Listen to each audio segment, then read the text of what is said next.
Now the question may naturally be asked, why is Bible scholarship necessary?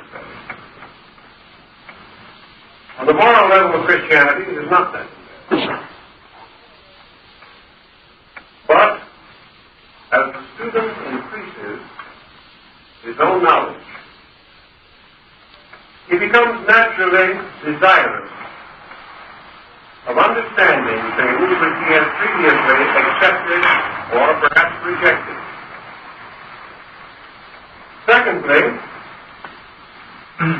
a critical study of the Bible immediately introduces us to the larger field of comparative religion. This is important because it helps to liberate the mind from certain limitations which cannot be known or appreciated or understood until we begin to consider the possibility of a universal spiritual revelation. The critical Bible student must have an understanding of the sacred writings of other nations and peoples, especially those of the Near East, Babylon, Chaldea, and Persia, and of North Africa, the sacred writings of the Egyptians and the Greco-Egyptian restoration. Thus, by degrees, the study of the Bible broadens the religious perspective, makes it possible to take a more inclusive attitude toward scriptural writing. The advantage of this is immediate, in that it liberates the mind from restrictions and prejudice, thus freeing it for clear and direct thinking about important matters. So this evening we want to approach, as we have approached the other sections of this work, those books of the New Testament, from the Acts of the Apostles to the Revelation of St. John. These group together, and because of the limitation of time, we cannot separate them. We must try to consider their composite message, perhaps devoting a little special attention to the Romans and to the book of Revelation. The moment we pass from the evangelists, from the four books, Matthew, Mark, Luke, and John, to the Epistles, the Acts, the minor pastoral books, and the Apostles, we move from the foundation of the words of Jesus to those foundations which belong in the early period of the apostolic era. And from the Acts on, with the exception of Revelation, we are strongly under the influence of the work of St. Paul. There are exceptions also in the minor pastoral work, such as Jude and John. But in substance, these epistles relate to the life and ministry of Saul's prophet. And we must pause, therefore, to examine in a little detail at least the place of St. Paul in the descent of the New Testament tradition. If we are critical, we realize that the epistles of Paul were written between the years 58 and 65 A.D. The exact dating is probably impossible. But due to the references which relate to historical matters, we have this degree of orientation. Now we also approach a number of problems in connection with Paul. One of the most important of which is the psychological estimation of this apostle to the Gentiles. Saul of Tarsus was perhaps the best educated particularly of those who formed the early circle of Christian leaders. Paul's position was that of a man undoubtedly conversant with pre-Christian religious rites and ceremonies.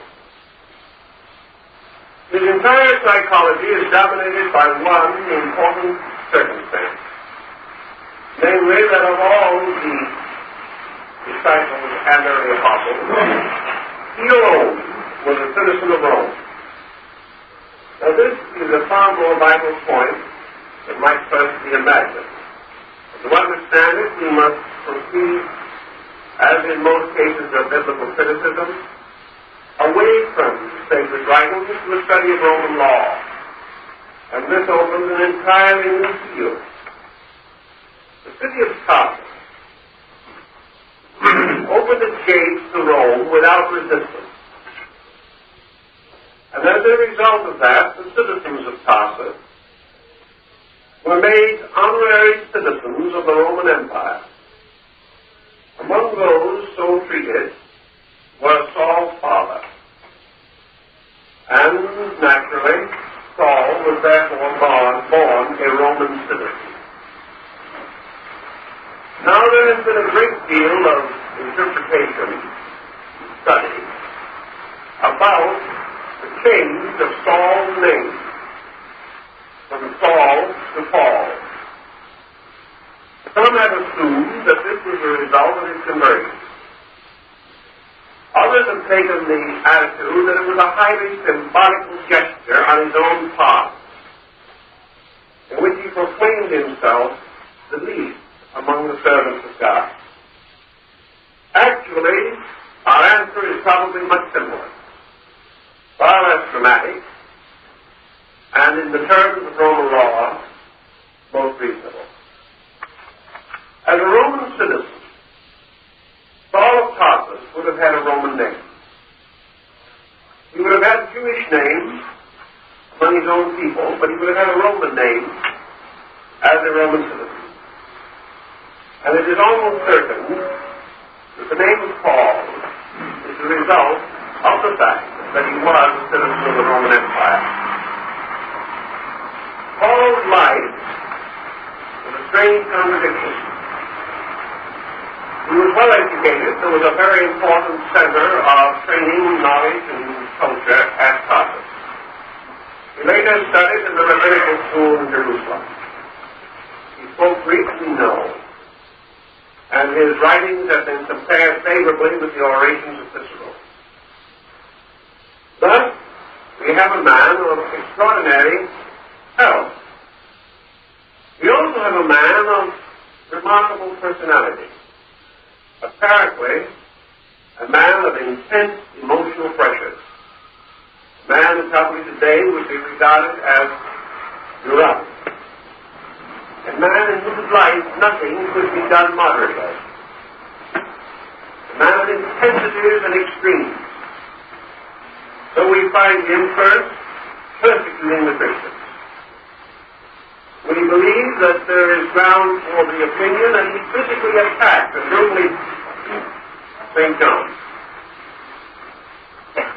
He did it, however, without question, on motives of the greatest sincerity.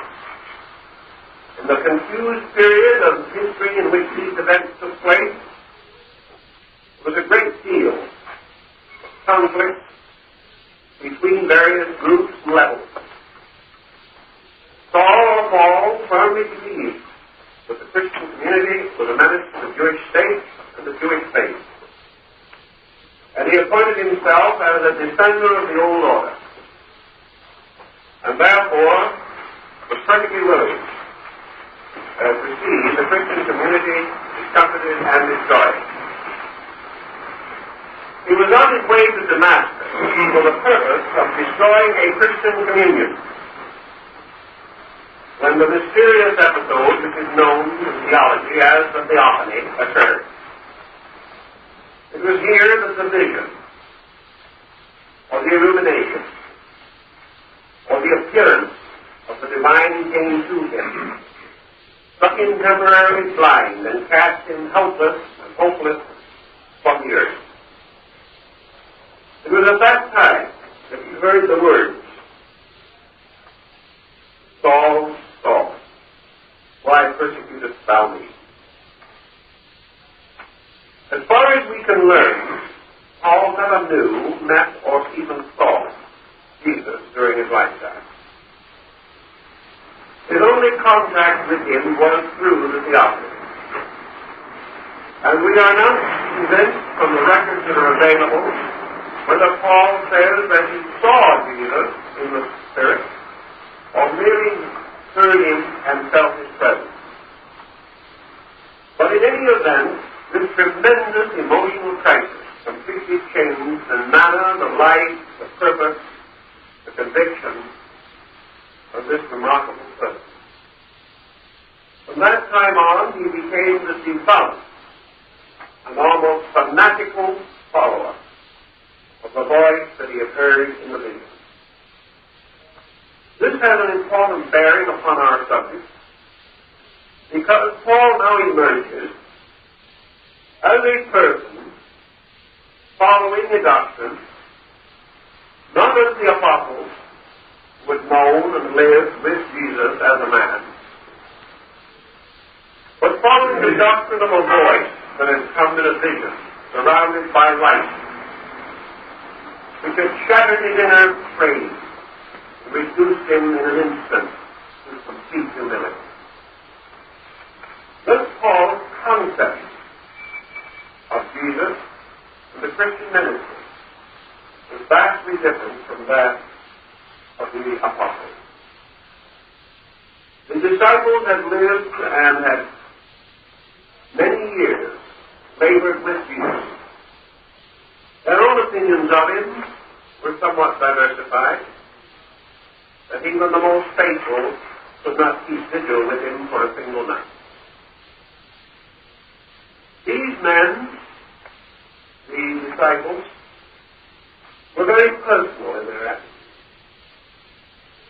And from what we can gather from the Gospels, regarded Jesus as a rabbi, a teacher, a member of the Jewish community. Paul's attitude was quite different. This attitude brought him into violent conflict with St. Peter and resulted in a great deal of division between himself and members of the original group. But Paul's contribution was unique because of this important difference, that he had not known Jesus in the flesh. It was therefore possible for him to achieve a strange internal impersonality. This impersonality, this detachment, this transformation by the theophany of the concept of Jesus from a man, from a teacher, to a spirit, to a being in space, resulted in what is called the Christology of St. Paul. This Christology undoubtedly contributed a tremendous impulse to the future of the Christian religion.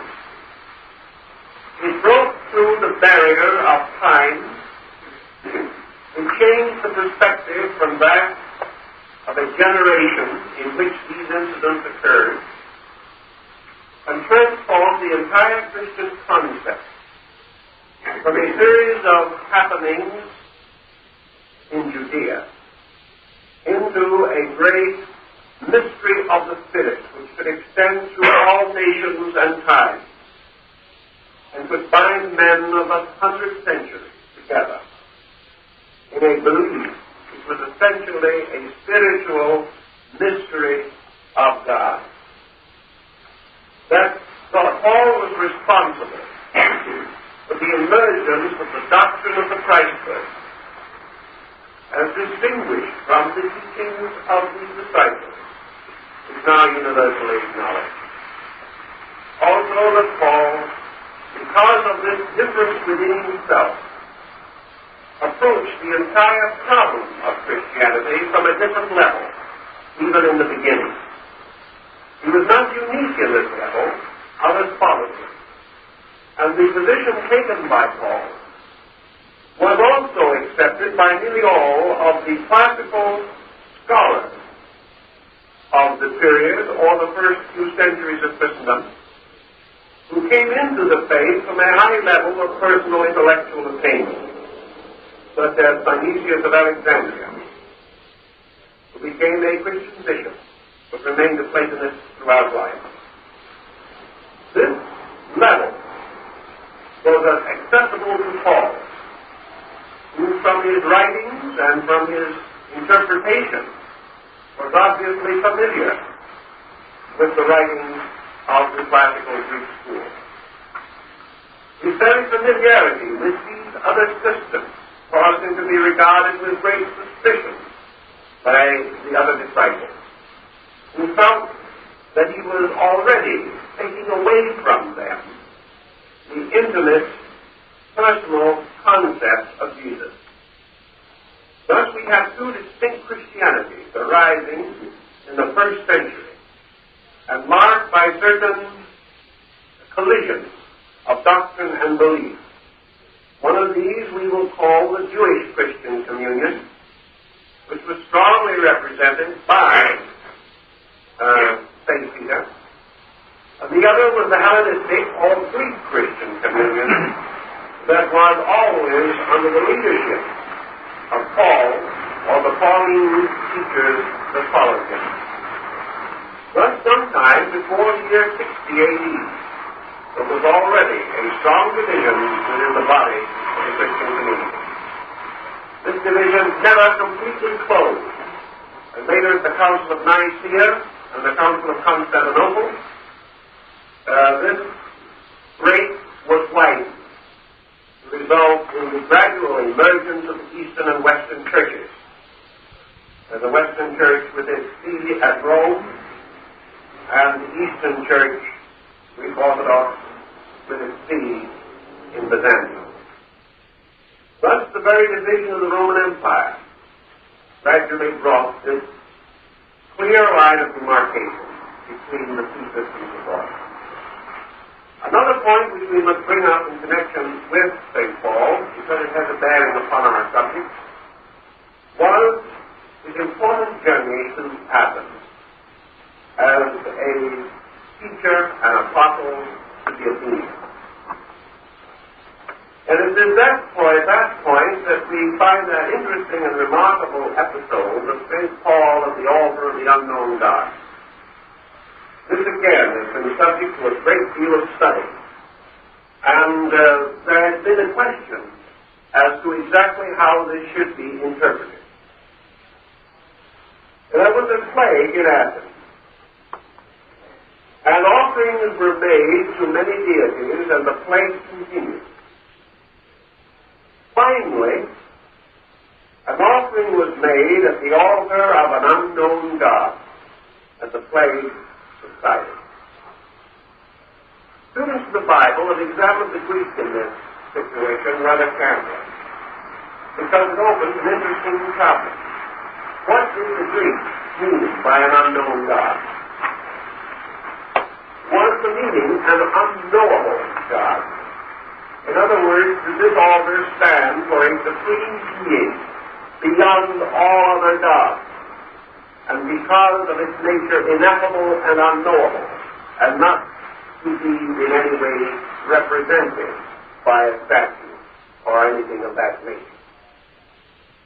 Or did it mean the God of some other people unknown to the Athenians? Did it represent some peculiar point in their own theology? Here your Bible study becomes very important. I've heard this question raised and discussed by a number of interested persons. Unfortunately, however, none of them had recourse to the Greek. For the moment you do, the answer is obvious.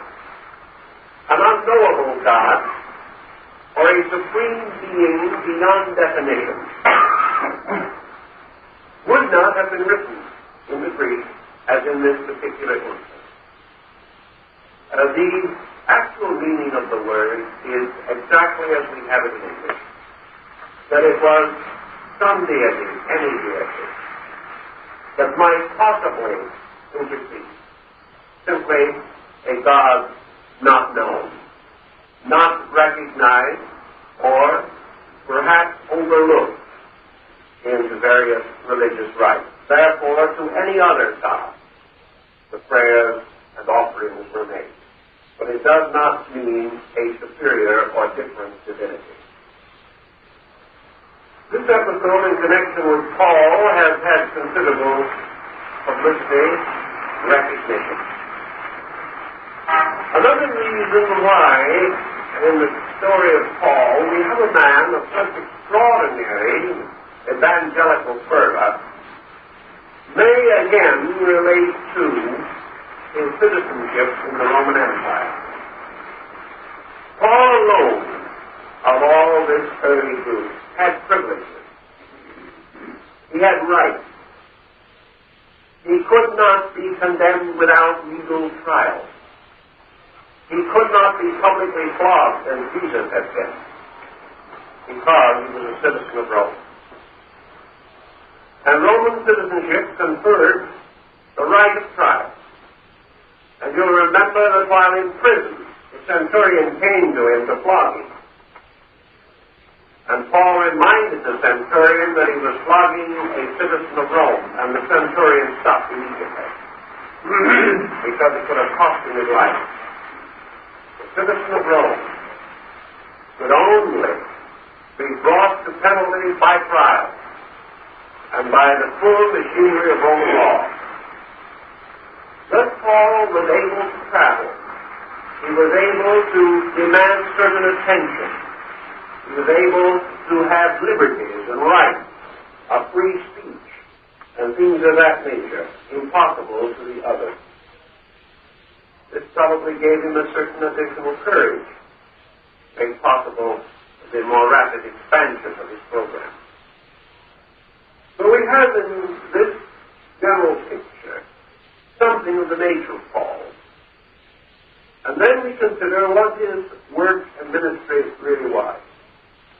Now, if you divide the epistles from the Gospels, you will find that they are not quite the same.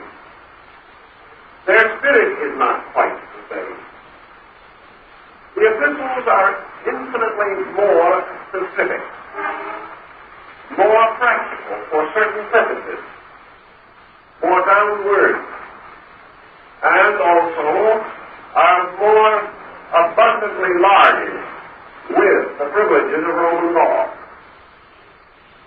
The epistles were, for the most part, prepared for the various outlying congregations that were springing up, and which are referred to collectively in the Apocalypse as the 7 churches which are in Asia. These communions arising in distant cities, in distant parts of the far-flung Roman Empire, were small communions. They were not powerful. They had no important churches. The term church in this case was hardly appropriate. Many times these meetings were held in the private homes of the common people. For the most part, these communions were out of touch with each other. And the great cycle of epistles was intended to help to draw these communions together, to keep them more or less in line, and to correct the irregularities which almost immediately appeared within these groups. Paul, as a sort of central distributing point, addressed his various epistles to the different groups, and a good example of these epistles is the Romans. We know from the general structure of this epistle that it was what we would call today a circular letter. In other words, the epistle to the Romans, by the changing of only a few verses, could have been sent to any one of the various churches. It was almost perfectly devised for whoever needed it, and was an unfoldment, an exposition of Paul's concept of what was necessary for the maintenance of the communion. You will also observe that in the writings of Paul, references to the man Jesus are exceedingly infrequent. With him already the term Christ and our Lord Jesus Christ, or Jesus the Christ in the original, have become the conventional statement. Now, the general structure of the Christian society of that time can be deduced from the tone of the Epistles and Pastoral writings. We find every evidence that these communions were so widely scattered that they had the greatest difficulty in maintaining an orthodoxy, or in determining what constituted the proper Christian procedure. Also, most of the converts have been derived from other groups and other beliefs, and their orthodoxies were exceedingly questionable. Almost immediately, a series of compromises set in the early church. These compromises consisted of a constant effort to engraft other beliefs and sects upon the early descent of the Christian theology. This perhaps was not the result of lack of piety or the result of intent, but almost inevitably those coming from various beliefs brought part of these beliefs with them and began to interpret Christianity in the terms of these other beliefs. In other words, they did the same thing that the disciples claimed St. Paul himself had done.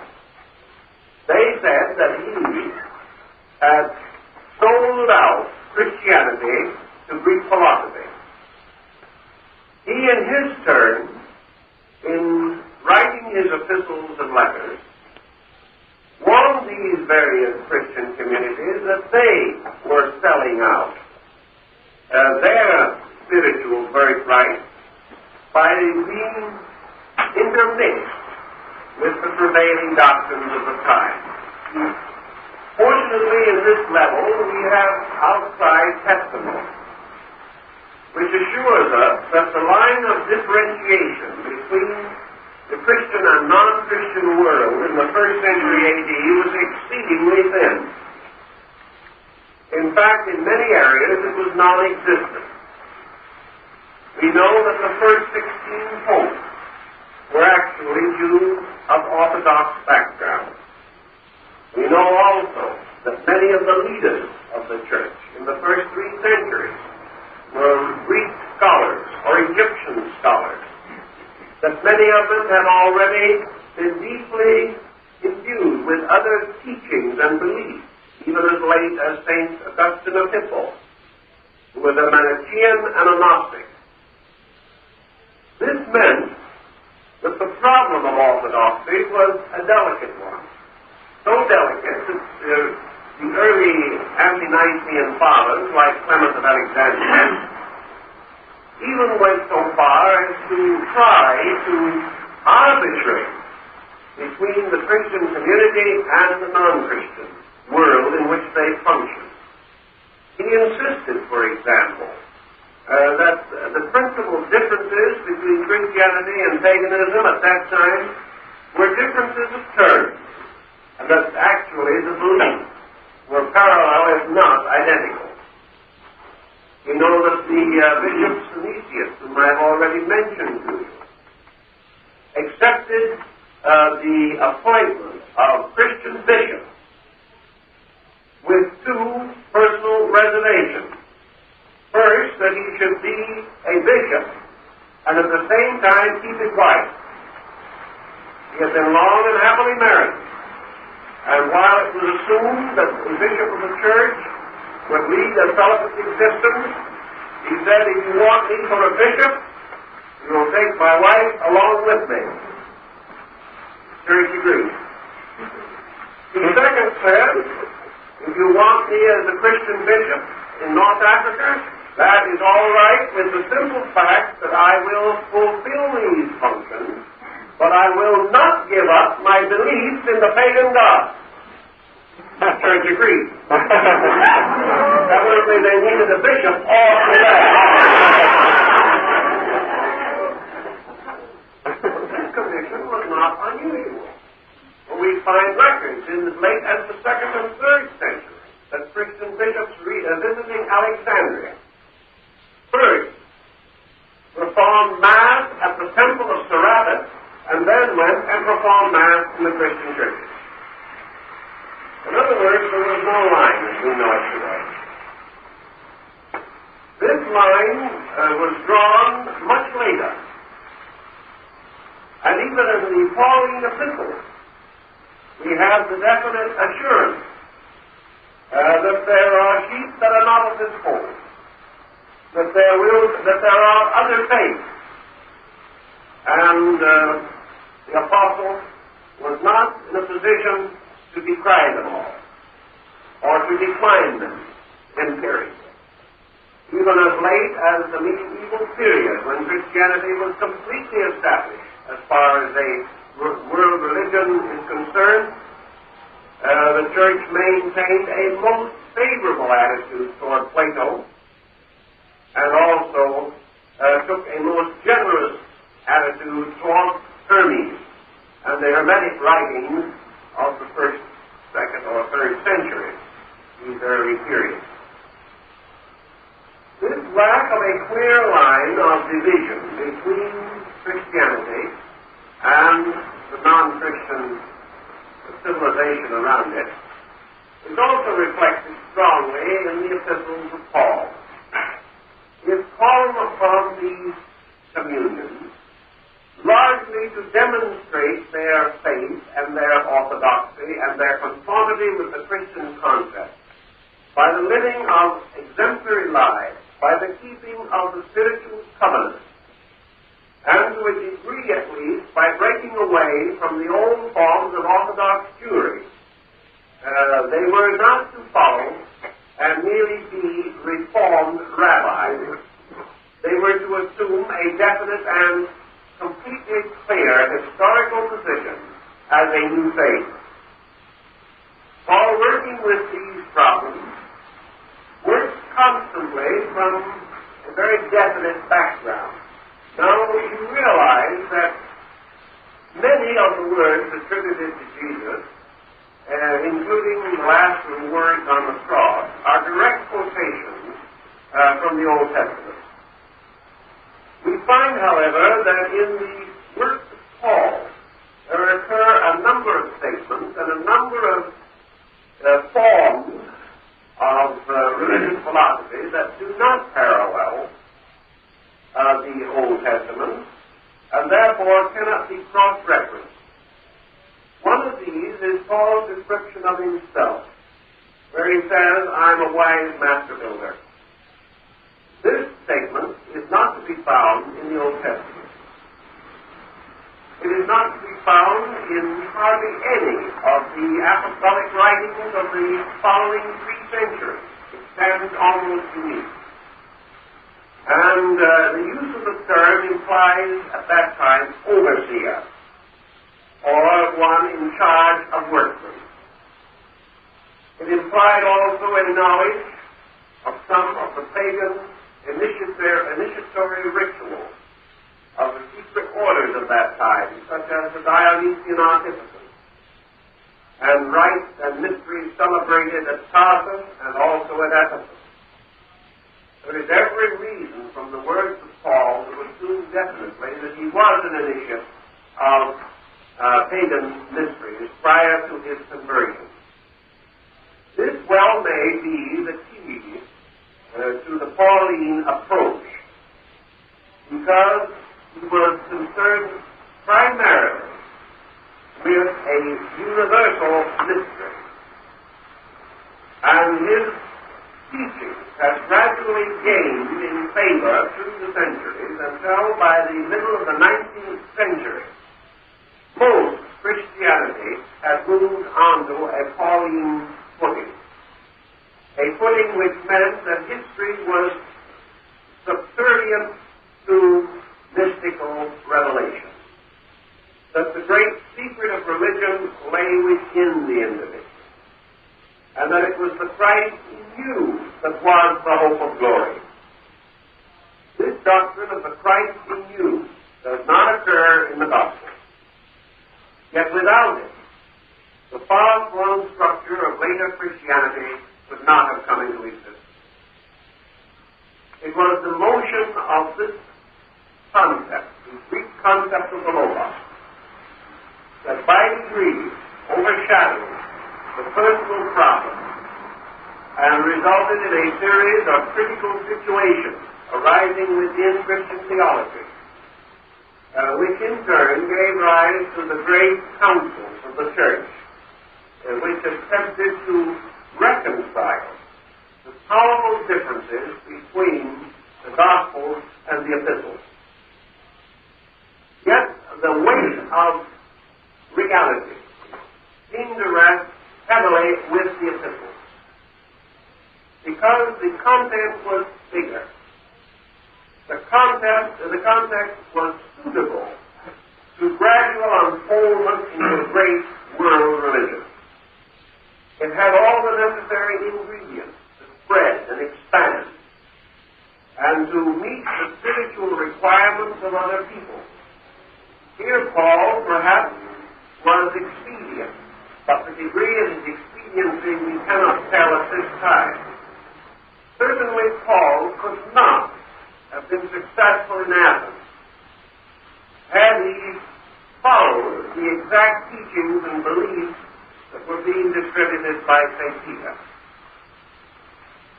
The Athenians, particularly the scholars, the legislators, the men of influence and power, would not have accepted the physical existence of a God.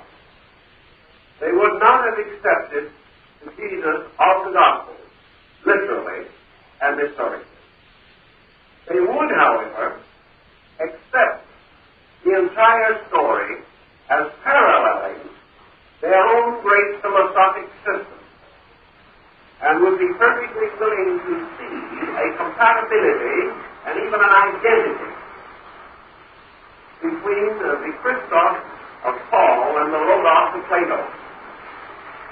And because they were an educated and schooled group, and because this group had to increase within the body of the church, we know that the Greek Christian group expanded far more rapidly on an intellectual level than the Jewish Christian group. In fact, gradually, the Jewish Christian group was practically a stall into the descent of Greek Christianity.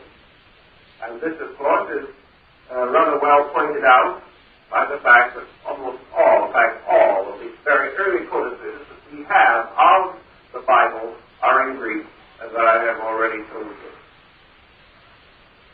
Now, the substance and essence of this situation is subject to one other important orienting factor, one with which very few nominal Christians are acquainted. And that is the psychology of the world at that time.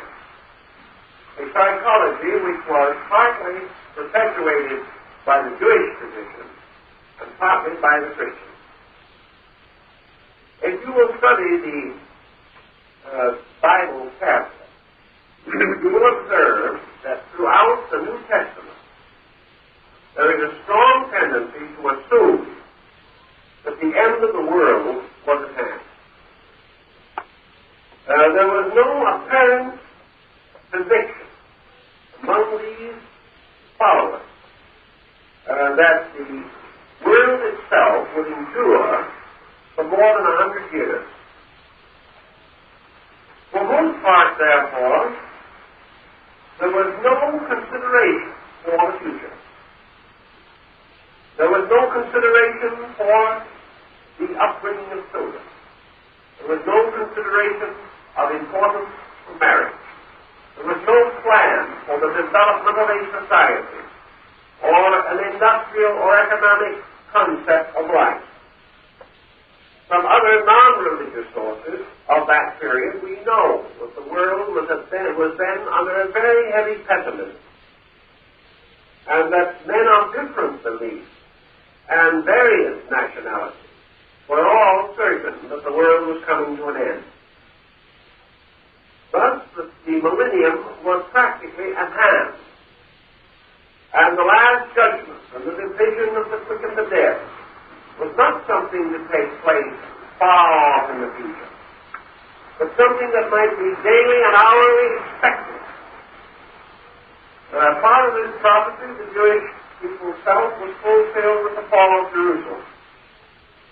And there was this broad conviction that the end of time had come, and that all these doctrines had a peculiar imminence. Paul seems to have generally shared this belief. He does not seem to have had any clear vision of the unfoldment of a church over a long historic period. He does not seem to have provided any machinery, for instance, for the actual descent of the apostolic succession, or any of the other important issues that later confronted theology.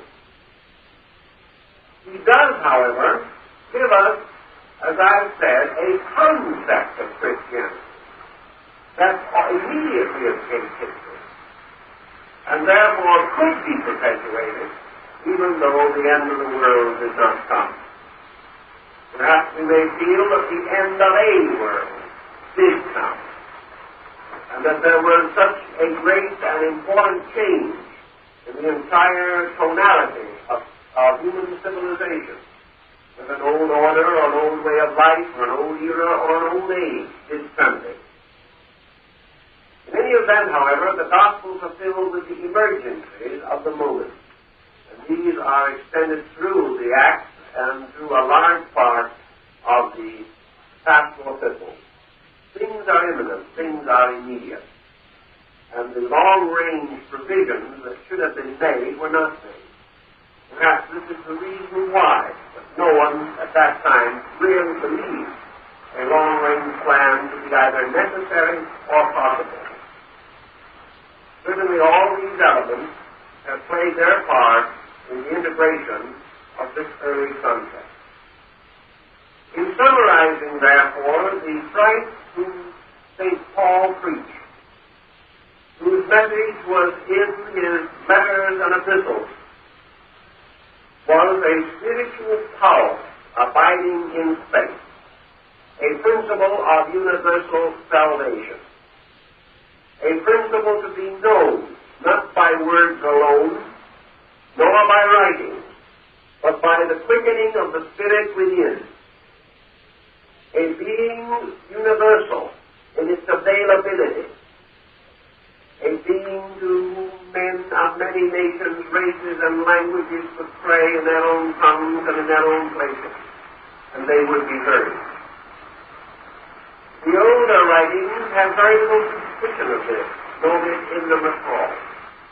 It is Paul, therefore, who actually placed mysticism, the powerful expression of an internal mystical revelation, in the foreground of the faith. To him, the Christ was the extension of the Godhead, a divine and eternal principle which overshadows the man Jesus, who became its instrument but was not its substance. And Paul went further in his assumption that this same spiritual principle, this eternal Christos, could anoint others, could reach into their hearts, could quicken them into life through the quickness and fullness of faith, and that therefore the mystery of Christ was available to all men, and that this mystery was available to them in their own understanding, in their own ways of life, in their own community, and that the important thing by which this mystery might be expected to occur was the obedience to the great concept of a spiritual truth and reality. that faith and obedience were the great powers which made this illumination possible. The experience of Paul on the road to Damascus also entered into another phase of his public ministry. We find Paul strangely torn in his effort to distinguish what was good. He knew within himself in a mysterious way that of all men he was probably the least worthy to have received the vision that was denied to even the apostles themselves. He, the man who was on his way to persecute the Christian community, who had hated the Christians with a bitter and vindictive rage, not probably a personal rage, but a rage of indignation because of his own religious beliefs. This man who had no good in his heart toward Christ or toward Jesus was the one to whom the most blessed and wonderful of mysteries had occurred. This was most disorienting because it attacked the very basis of what might be termed the philosophical systems of the Greeks, to which Paul had a natural inclination. It became the basis of the arguments later of the Emperor Julian against the Christians, because the entire Pauline perspective was burdened with a strange quality that was apparently, at least, hopelessly inconsistent. And it was simply this: Paul preached that men must love Christ in order to be Christ. He had hated Christ and was Christ. Now, this was a situation. It undermined in his own nature his understanding of the machinery by which spiritual regeneration was possible.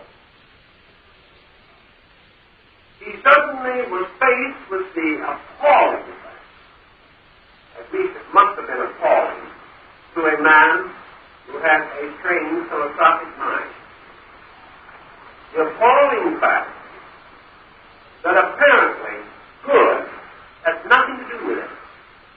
We find this appearing later in the Pauline Epistles, where Paul admonishes those who realize that it is not possible for man to earn salvation by his own works, that he must earn it only by the grace of God.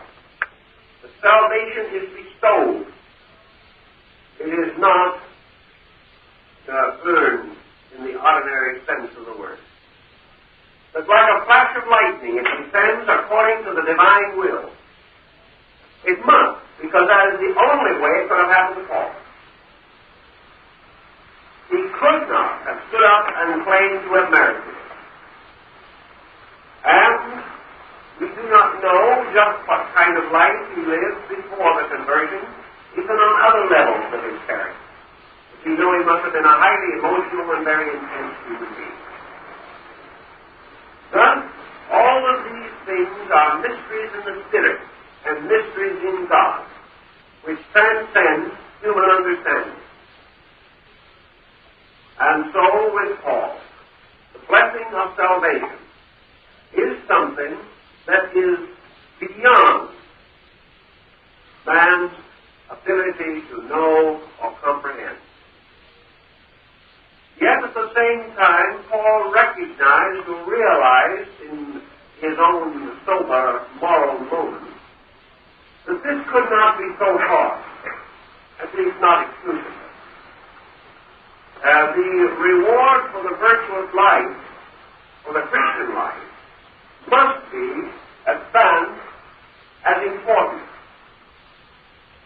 Paul was constantly counseling the living of a good life to all the group who received his epistles.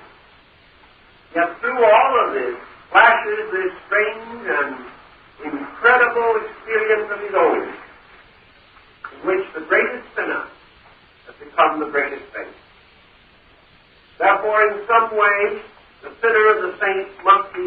must have something in common.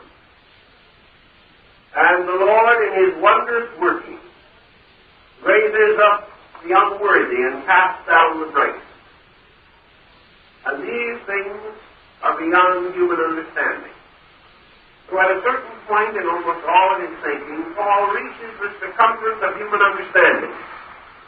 Then he is bought, and the rest must depend upon the grace of God.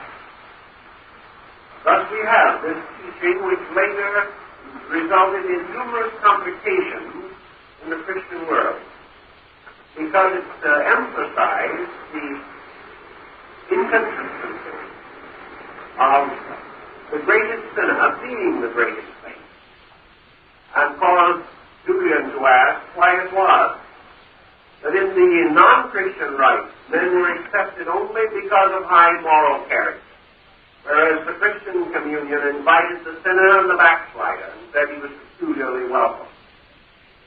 This conflict continued on and did not end until the final closing of the pagan schools in the Roman Empire about the 6th century by the Emperor Justinian.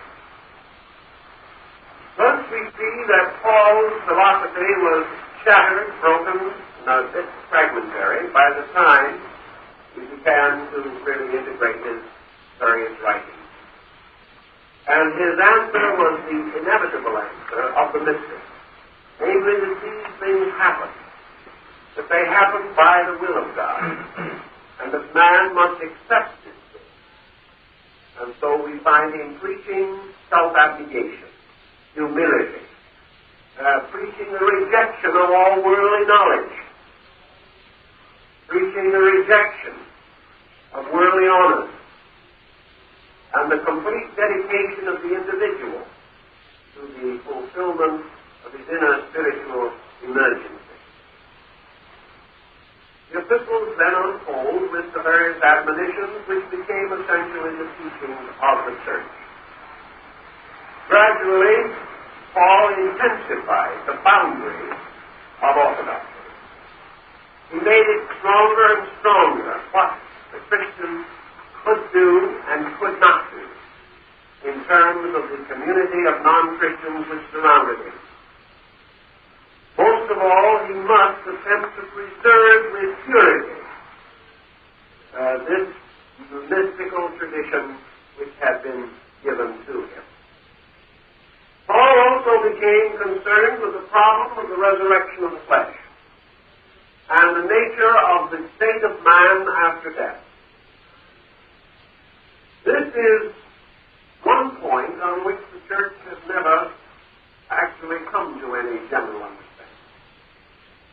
In fact, the church itself has refused to make any statement concerning the condition of man after death, except such statements as might be reasonably or rationally inferred by the doctrine itself. In the beginning, there was no actual discussion of perdition. The concept of lost souls came in quite a bit later. The after-death state of the devout Christian was simply described by the 1st century and 2nd century authors, writers, as being the extension of the pious man's life beyond the grave.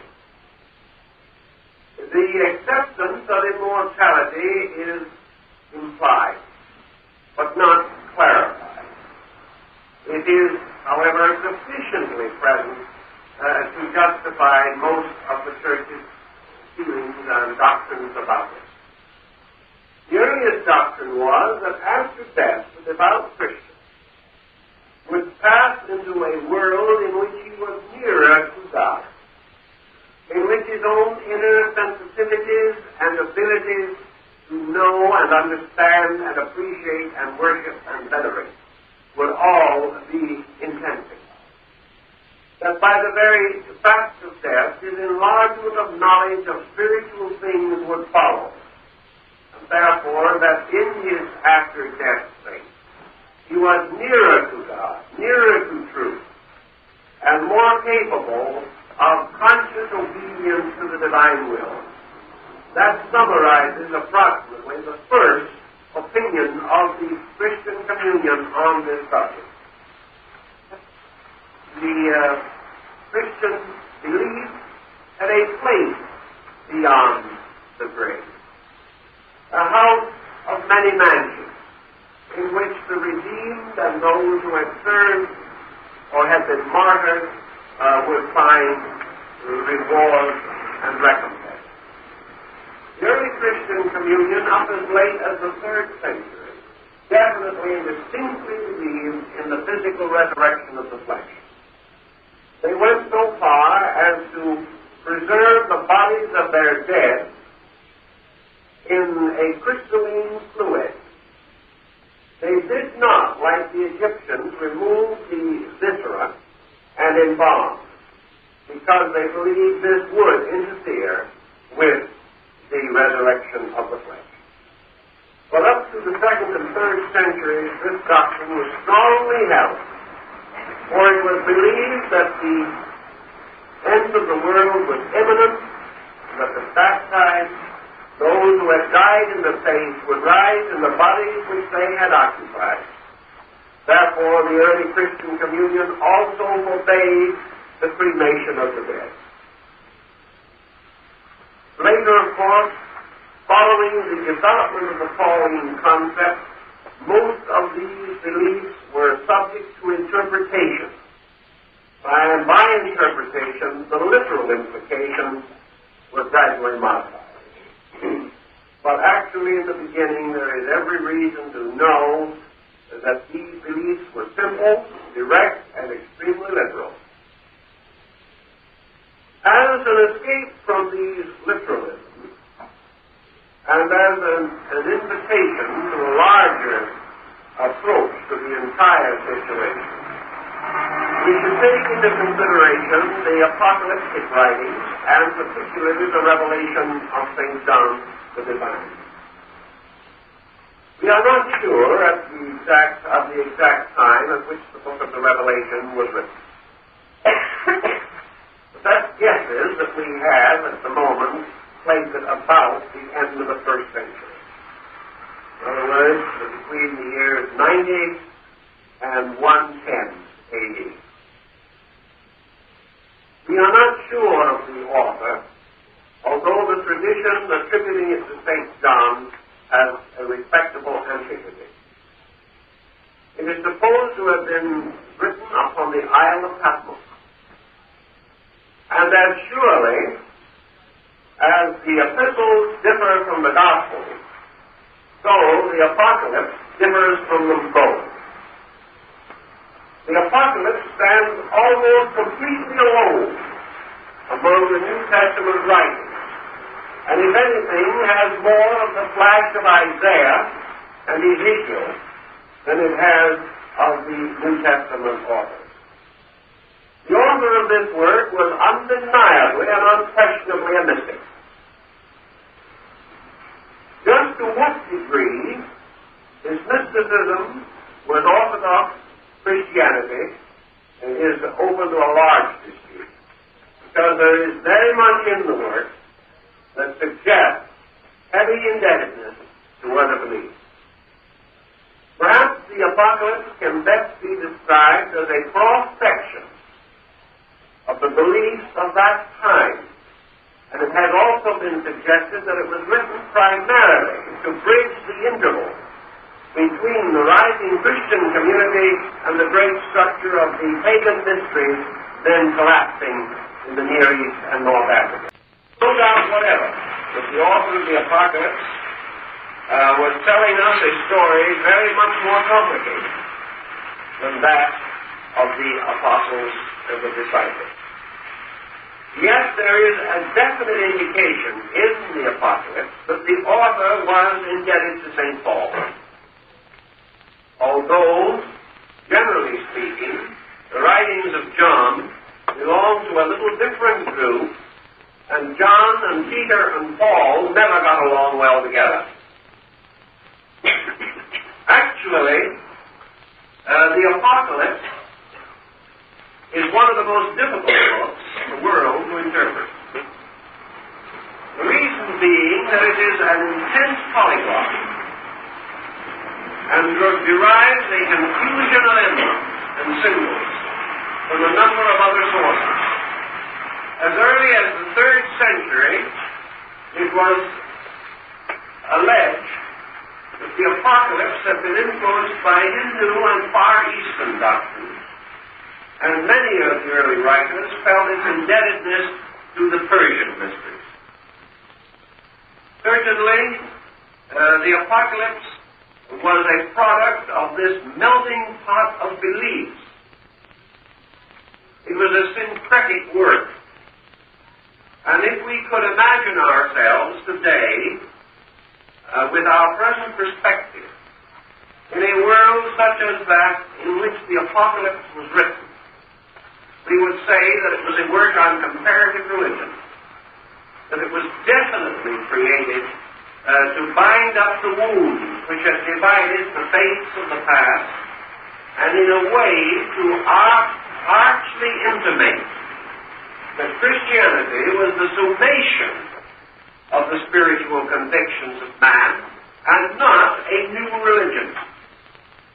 I think this is one of the strongest points that is held in the overtones of the Apocalypse. The writer is trying to tell us that all prophecies, all mysteries, all great systems of ancient ritual and doctrine were fulfilled in the Christian dispensation, and that the Christian Messiah was the one whose coming and whose rulership over the quick and the dead had been promised since the beginning of time. This means one of two things, and there's a little question here, but the answers are reasonably probable. In the first place, it could be that certain changes were made in the book of Revelation, by which it was tied to Christianity, and that it was not actually a Christian writing. This, however, seems a little doubtful.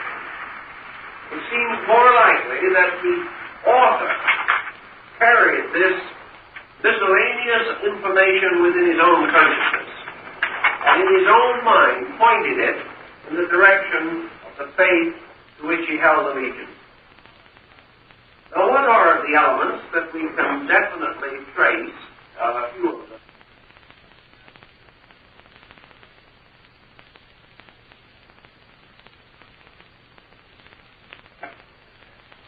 For it is in this rite that we have the Hierophant standing in the midst of the 7 candlesticks, holding the jewel of stars, girdled in white, with a two-edged sword coming from his mouth.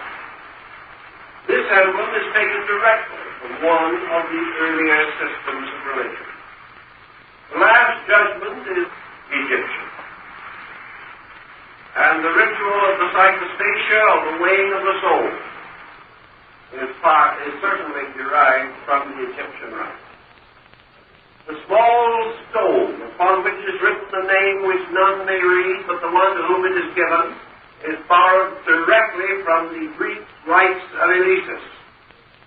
For it was in this rite that the patrona, or small stone bearing the name of the candidate, was used, and its symbolism explained and identified. The 4 horsemen of the Apocalypse most certainly refer to the 4 yugas of Hindu philosophy, that follow each other like the Greek ages of gold and silver, bronze and iron. All of these symbolisms can be traced without great difficulty to their original sources. Now, there's been a strong tendency in the last 200 or 300 years to attempt to interpret the Apocalypse as a prophetic work, relating to the descent of nations and kingdoms, and the attempt to identify the various beasts and monsters of that book with kingdoms and nations and empires of the historical world. I think that this is a wrong interpretation. I do not think the original author had such a concept because he was also a millennialist. He did not expect the world to last another 100 years. His predictions and prophecies dealt with a symbolism within himself. And this symbolism is an effort to unfold the mysteries of the universe as they were understood and known in his time. Two possibilities develop in connection with the study of the Apostle. Either that these visions themselves were highly symbolical, that in dreams and visions, which could be explained perhaps today on the level of analytical psychology, the scribe faithfully reported that which had appeared in his inner consciousness. The second possibility here, that he himself created or applied symbolism to conceal or to partly reveal meanings, and that he was consciously and intentionally drawing symbolic pictures to conceal the actual facts which he wished to secretly perpetuate. Both of these concepts have some merit. Certainly we know that the story of the Apocalypse is based upon the Greek and early Latin concept of the universe as preserved in the phenomenon of Aratus of Sole and the sphere of Manilius. Aratus of Sole, who was one of the great astronomers, his work was evidently known to St. Paul, because he is the only pagan author quoted by St. Paul. And the line, "and we are his children," is taken from Aratus of Sole. The Aratus concept of the universe was what we know today as the geocentric concept. And the revelation of John creates a series of symbolism involving this concept. The universe is divided into three sections, of which the lowest is elementary, consisting of the spheres of the four elements: earth, fire, air, and water, represented by the cherub of Ezekiel and by the mysterious Merkaba of ancient Jewish mysticism. Above the orbits or levels of the elements are the orbits of the seven planets, as represented by Aratus of Sole. In this system, the sun occupied the fourth orbit, and the orbits consisted of those of the moon, Mercury, Venus, the sun, Mars, Jupiter, and Saturn. These were the seven planets known to the ancients. Above and outside of these was the great wall of heaven, the firmament, which was itself divisible into three distinguishable layers, of which definitions are left to us partly by philosophers as early as Pythagoras, and finally coordinated and integrated by Ptolemy of Alexandria. These three were called, moved upon each other, these three orbits beyond the planets, and were called the firmament, or the celestial orbits, or the first motions of the stars, for it was here that the fixed stars had their thrones. Beyond and above the orbits of the fixed stars was a wall encircling the entire solar system, which was held within a sphere, represented by the Egyptians by the use of the symbolism of a transverse section of an onion. These were concentric rings surrounded by a wall or shell, like the shell of an egg. And outside of that shell, beyond the sphere of the fixed stars, was the empyrean, or the heaven world. And in this heaven world was the celestial city of the eternal God. And this city was on the shores of the Shemayim.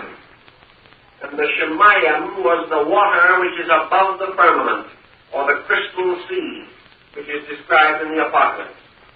For it says in Genesis that the waters which are above the firmament were divided from the waters which are beneath the firmament. And the Shemayim was the superior water of heaven, or the water of life, which flowed forever from the throne of the Eternal.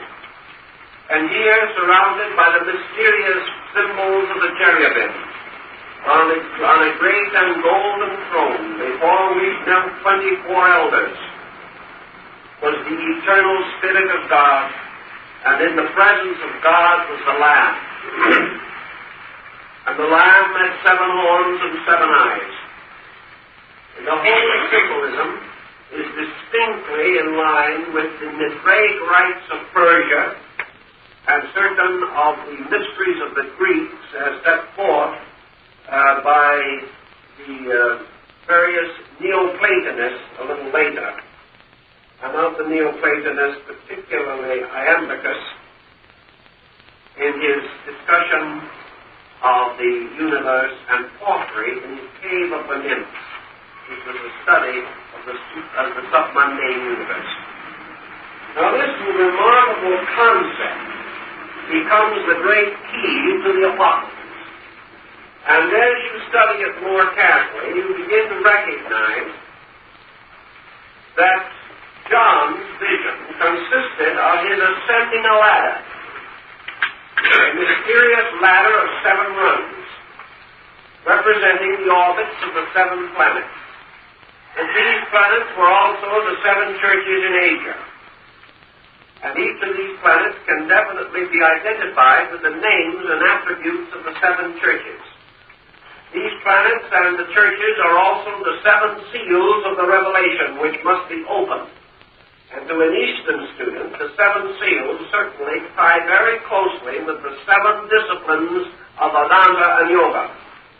The seals by means of which the conscious powers of the seer could be quickened and opened. And when John had ascended through the orbits of the 7 planets, he came to the little door in heaven, through which he passed through into the empyrean and beheld the mystery of the universe. A parallel of earlier dates is the story of Istar at the 7 gates, and her descent into the underworld to rescue Tammuz, who had died and was imprisoned by the god of the moon in the sublunary region. A little later, the apocryphal description of Muhammad's night journey to heaven contains much parallel information. Riding upon a mysterious monster, part man, part horse, and part bird, called Al-Borak, the flash of lightning, Muhammad made the night journey and arrived upon this mount in his dream, which carried him to the stone Moriah on the threshing floor of the ancient Temple of Solomon. And here on the ancient threshing floor of the Jebusites, Muhammad alighted from the mysterious beast that carried him and stood in prayer waiting. And as he prayed, a ladder of silken cords fell from heaven. And Muhammad ascended the ladder and passed through each of the 7 gates. And at each gate was one of the prophets. And when Muhammad reached the 6th gate, there was Jesus. But of course, in the good terms of the Quran, for the Muslim, only Muhammad could pass the 7th gate. But the same allegory, the same symbolism, the signification of the ascent of consciousness through 7 levels to internal seership, all of this is clearly indicated in the Apocalypse. Thus, we have reason to assume something which up to the present time has not been assumed by the majority of Christian scholars, namely that it is very likely and possible that an apocalyptic brotherhood or order existed at that time. In other words, as early as the 1st century, there was a secret doctrine in Christendom, a doctrine that differs from that of the traditional belief. This would be all the more reasonable because it already existed in the Jewish beliefs, and Christianity at that time would certainly have been influenced by the Jewish division of learning. As the Jewish doctrine had an inner mystical and an outer legal code, so Christianity might very well and probably did possess, an outer historical and an inner apocalyptical mystery. We know that scenes from the Apocalypse were performed as early as the 3rd and 4th century as theatrical productions. And it is most likely that this work, much like the Egyptian Book of the Dead, was originally a ritual used in the communication of certain secret teachings. Here we have also supporting influence from the Gnosis. And Gnostic Christianity has been pressed back by the recent discoveries near Talamata in Egypt, and is now known to be much earlier than was originally thought, particularly its religious books. Part of the books of the Savior and the Pistis contain these discourses given in secret by Jesus only to certain selected disciples and immediate followers. And we have an authority for that, even in the Gospels, where it is said that Jesus taught the multitude in parables, but to his disciples he taught certain other things. What those other things are, the Gospels do not tell us.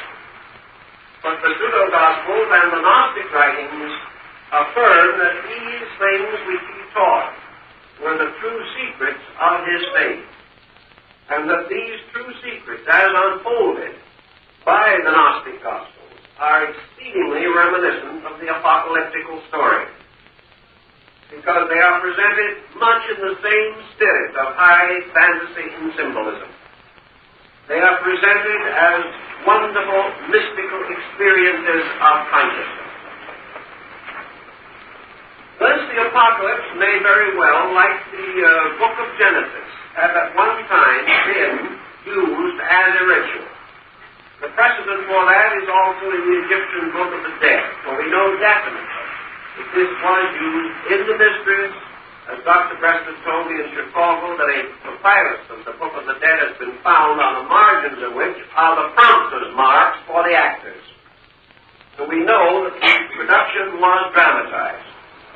And we have every reason to assume that as the Apocalypse consists of a dozen or more segments from other faiths that were dramatized in their originals, that the entire work might be intended to be dramatized as a great syncretic document, leading to the Gnostic and later the Neoplatonic conviction that all these spiritual revelations were identical, that only the names were changed, and that there was only one great world doctrine of salvation.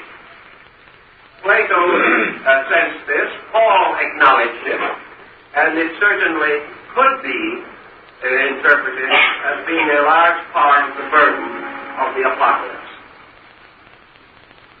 What the Apocalypse means to the average person requires a fair understanding of Christianity as it existed in the close of the ante-Nicene period.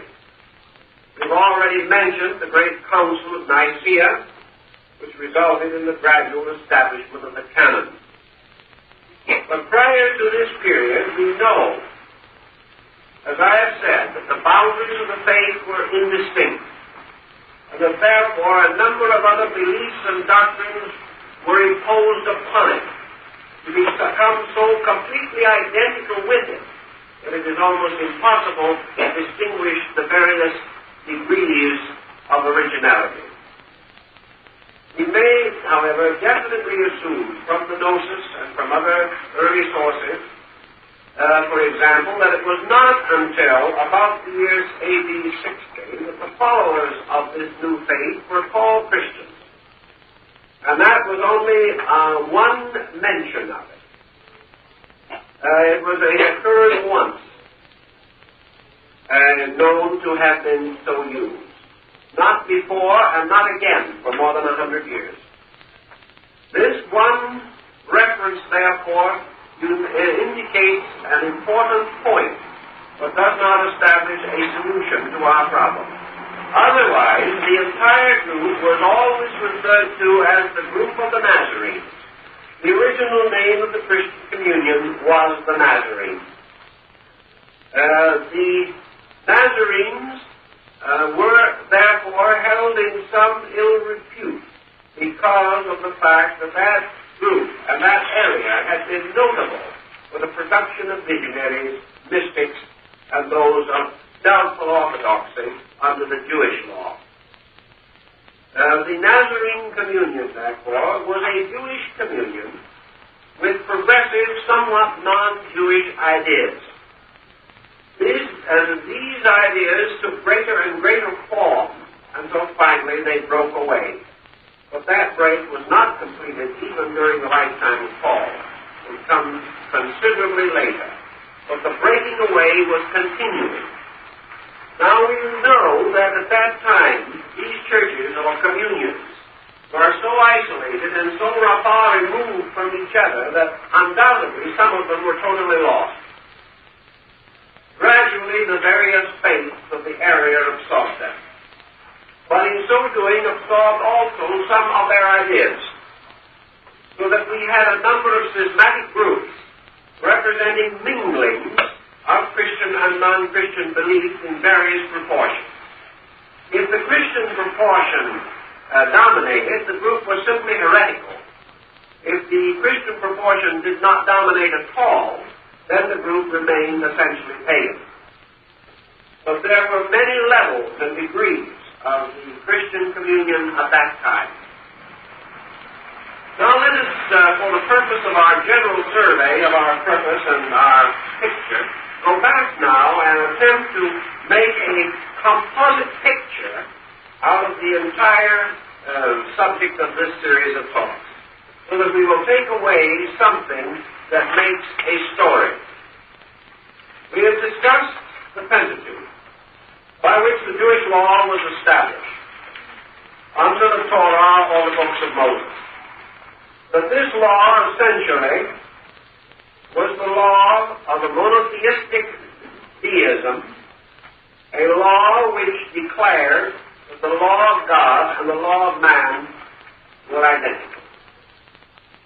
And that the entire system of Jewish life, personal, religious, economic, industrial, historical, was based upon the religious concepts and writings.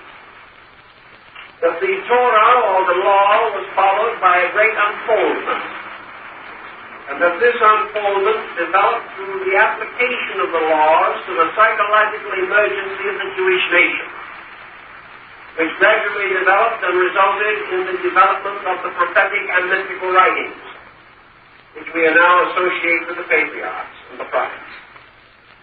That in turn, the entire story gradually took upon itself a mystical atmosphere, and the emergencies and needs of the Jewish soul in bondage, the tremendous pressures of persecution on the outside, the intense distress due to uncertainty of how their God could leave them naked to their enemies, resulted gradually in the rise of a strong mystical tradition in Israel, a tradition which was consummated later in the Kabbalah and the Mishnah. And that this mystical tradition has as probably its most complete unfoldment the story of King Solomon's temple and the building of the universal house of mankind. We then move into the New Testament pattern, where we contact, first of all, the Gospels as we know them. And here we find a strong and powerful revision of the Torah. We find the emergence of a teacher, known to Christianity as Jesus of Nazareth, known probably to the Talmud as Jehoshua ben Pantera, a man who attempted not to go against the law and the prophets, but to fulfill them, and who taught a powerful doctrine developed from the sources of the Nazarene and the Essenes. But this man's great message was liberation of Israel by the transference of the weight of value from the success in this world to the storing up of treasures in an eternal world, where thieves could not break in and where rust would not destroy. So we have from the great sorrow of man the emergence of the man of sorrow. We find the great need for spiritual consolation in the Near East, producing from itself a tremendous regenerating force, a force exemplified by a king of the Jews, whose kingdom was not of this world. A reference perhaps to the great expectation, the great hope, that which suffers and fails in this world, if it is still true to its principles, will live on to glory. But that the burdens which we carry and for which we see no release prepare us for a better life than we have ever known. This was the burden of the beginning of this concept. And all through this we are dealing with one package. We are dealing with the package of the struggle of Israel. Its struggle through bondage. Its struggle through the captivities. Its struggle against Rome. And finally the crushing defeat of Israel, the fall of the kingdom of Judea and the diaspora, or the scattering of Israel and the end of the political, social identity of this people. In this critical moment, when the worst had happened, when the entire background of Judaism was falling away from those who were passing through this great tribulation, we find the arising of the second act of the drama which ties together the whole picture of the Old and New Testament. This second act is the introduction of the character of St. Paul. Here we have a man by race Jewish, by station a Roman, by learning a Greek. We have a man in whose nature many streams of concept and belief mingle. We find this man stepping into a situation. He stepped into it probably out of urgency. He was convinced that the disciples did not have the vision of the significance of the life of Jesus. He was also convinced that this life of Jesus was not even in itself the significant thing. That there was something else, and that this something else was revealed in one single incredible instant in the theophany. That there was a power in the universe, the Logos, that in the twinkling of an eye could make all things new. That there was in space a tremendous redeeming power. And that this redeeming power, this inevitable that could step in and change all things and make all sickness well again, that this tremendous redeeming power was actually the love of God. And that this love of God was conjured into existence by love for God. And this perhaps was St. Paul's great consolation. For when he persecuted the Christians, he did it for love of his God. Therefore, actually love suffered long and is kind. And this mystery of the reward for devotion, even if it is misplaced, seemed to have struck Paul desperately, with great earnestness and importance. And as a result of that, he became conscious of a universal good, a universal reality, which he may have already sensed in pre-Christian studies in other schools and systems. Perhaps he also realized that this power that had come to him had been previously reported of men like Pythagoras. That these divine men were divine because of a tremendous divine power moving through them. He experienced this power. And in the experiencing of it, he discovered that neither words nor symbols were adequate, that nothing could be done except this tremendous, complete acceptance, and that this, in some mysterious way, was the true Christianity. That this was the lesson that Jesus sought to teach, but which the disciples did not understand. They saw him, Jesus, as a man. Paul saw him as a mystery. And that this mystery was actually the mystery of the love of God. And that it was this love of God that sustained Jesus and made possible to him the complete sacrifice of his life for that divine love. And that the Christian, therefore, or one Christ, is one in whose spirit, soul, and understanding abideth now these three: hope, faith, and love. And the greatest of these is love. Now, in the Old Bible, they use the word charity. But this is from charitas, which actually means not to give somebody something, but to cherish, and is another form of the word love. So that love, rather than charity, is a correct translation of the original. And so Paul experienced in the theophany the sudden and immediate and complete, unquestioned love of life.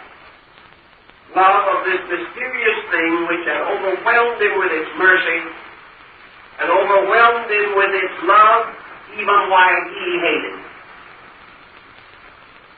And out of this came the dream that Paul attempted to expand through his great missionary journeys and through his preaching to the whole world. He taught that wisdom was not so important, but the important thing was the simple and complete act of religious love. That in some mysterious way, love releases. And that which it releases is God's love in all things. And so Paul sought to teach an experience in God, a lifting up in the Spirit.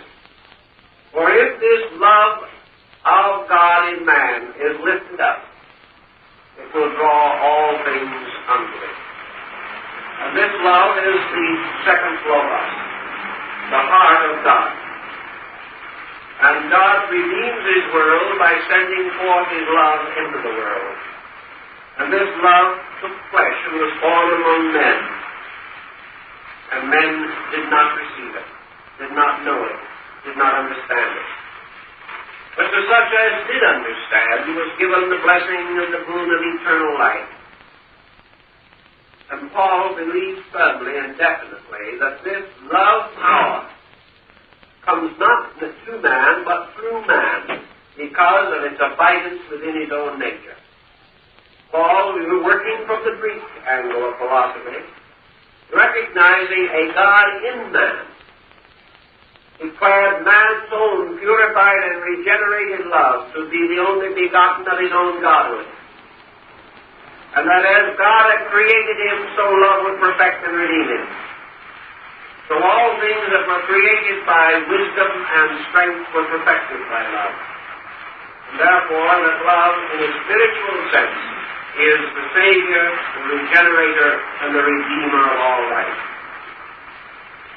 This was the burden and substance of his message. But he had so many trials, so many tribulations, so many wars and struggles with his churches, with his communion, and with the backsliding members of his group, that always he is extolling, always he is entreating, always he is demanding. But under it all is this vast concept of the creative, redemptive power of sincere, unselfish love of God, manifested always and forever through man's love of man. Thus love became to him more important than any other form of wisdom. And he considered it the perfect wisdom that man should love perfectly all things. And when man turned his love inward toward the contemplation of God and experienced through love God's presence within himself, then he too had a theophany, for he beheld the love of God advancing to him out of the mysterious dimensions of his own soul, as Paul beheld a vision upon the road to Damascus. Now Paul, having conceived this tremendous structure of the Christian mystery of a universal power of redemption, a power inherent in God from the beginning of time, a power which through the love of God incidentally preserved all peoples prior to the advent of Christ. For up to that time all good men were saved for the love of God. And because of God's infinite love, no good man who did not know the way of Christ could be lost. This was an important doctrine of the early church that was forgotten all too soon. And out of this also then arises the consummation, or the third act of this mysterious and wonderful tragedy and drama, and that is the unfoldment of the apocalyptical vision. For in the apocalyptical part, we see or dimly perceive the outlines of the great scientific mystical structure which was lacking in the Gospels and not evident in the Pauline epistles. Here we suddenly see beneath the robes and garments of the faith the structure of bones and nerves and arteries and veins by means of which this thing was a living body. And this living body consisted of the presence and existence of a discipline, of a system secretly derived from the great religions of the world, whereby the unfoldment of man and the perfection of his nature and the enlightenment of his service of universal love could be achieved. And I think that our basic concept there could be clarified by the simple statement that Jesus admonished all his people and his children to love one another. Paul taught men to love Christ, or the universal principle of love. But it remained for the apocalypse to define love. Here was the thing that was missing. We have all tried to love. We have tried to love on a human level, and we have tried to love on a religious level, but we are somewhat confused. We do not know what love is. We perhaps learn most of it in moments when we most forget ourselves in the service of others. But still, the perfection of love, the direction of its full measure and intensity upon those things totally worthy, demands the same that we have in the Orient and in other parts of the world, and that is the development of a great system of discrimination, that we may choose the right, and that we may have the courage, the strength, the wisdom, and the understanding to know what is right, even though we desire unselfishly to serve and preserve the right. We must all, as Lincoln said, serve the right as it is given to us to know the right. But the disciplines of the apocalypse remind us that there is a way by which the individual, through internal development, can come into the conscious knowledge of God's will, and therefore attain the consciousness of obedience. That up to that time men see through a glass darkly, but then face to face.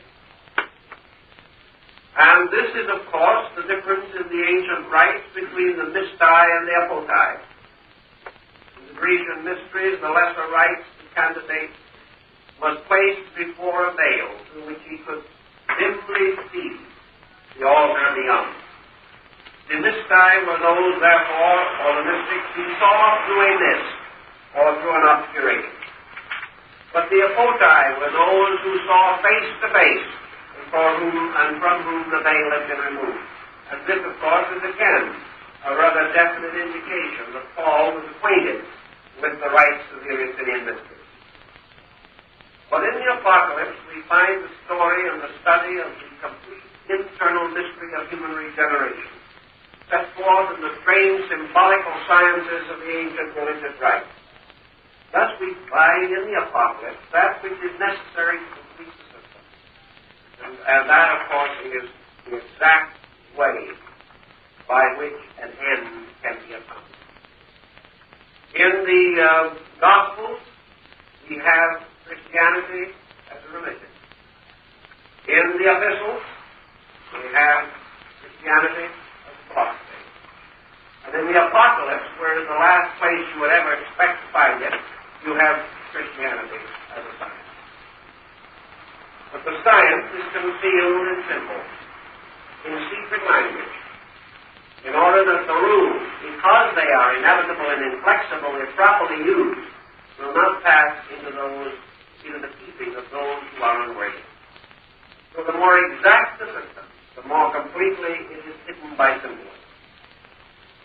But in the Apocalypse, we have the story of the internal transformation of human consciousness, just as surely as we have it in the Uttara Gita and in the great commentaries of Yoga and Vedanta. Thus we have in the Christian situation a complete picture. A picture which derives its cosmogony originally from the Old Testament, its anthropology from the New Testament, and its psychology in the prophetic writings of both Testaments. We have the story of the gradual building up of the great syncretic doctrine, a doctrine which must sometimes be re-unfolded or brought back again into the understanding and knowledge of men by painstakingly reversing the system by means of which it was obscured. This means that through the study of comparative religion, we are coming into a fuller understanding of biblical meaning. It means, therefore, that through the mingling of various religions of the East and West, through the increasing understanding of East-West religious and philosophical indebtedness, little by little, the concept of a great coming world religion begins to emerge. And this is the concept that was lurking in the soul of St. Paul. And that is that in the great religion of mankind, we would find the mystery of the absolute religious identity of love. That love in all faiths is the same. And that love of God is the supreme faith and the common denominator of all worship. And therefore, that those who worship true love are the servants of the Logos. And this Logos is called in Christendom the Christos, or the Anointed One. It is also the Maitreya of Buddhism, which desires before all nations. It is Ahmed, the mysterious Messiah to come of Islam. It is any and all things that relate to the preservation and salvation of the world through good. Because in love, the elevated, raised up to the first place among all things, it will draw all men unto it. And in the simple and tremendous exposition of a doctrine of salvation through the available love of God, manifested through love for God and man, we have the complete statement of a mystical experience. This was the experience which Paul felt. This was the experience that he could only put into the words of his time and place. But he knew that it was timeless and placeless. He sensed that. And by that sensing, he gave us the beginnings of a greater possibility for the Christian faith. And he also gave the world a faith that could grow and could survive 20 centuries. A faith which in turn must continue to grow until it reveals from itself that which is its great secret, namely Christ in a mystery. And that mystery is universal love as the panacea of all the world's woes. And the new heaven and the new earth, the Son of Man coming in glory. For this Son of Man who is to rule over us, to redeem the 144,000 of the saved, represents love, which is the firstborn of the God in man, and the firstborn God-man in the world. Thus love to Paul was the Logos, power which took creation and perfected it, which brought it back again, fulfilling the mysterious curse of Eden, making possible the resurrection of the spirit and the flesh. And even today we know that the very sick flesh has been resurrected by love alone.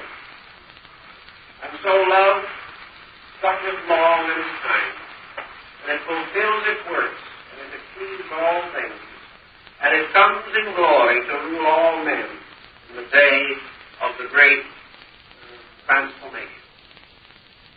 And this is the secret of peace. This is Paul's answer.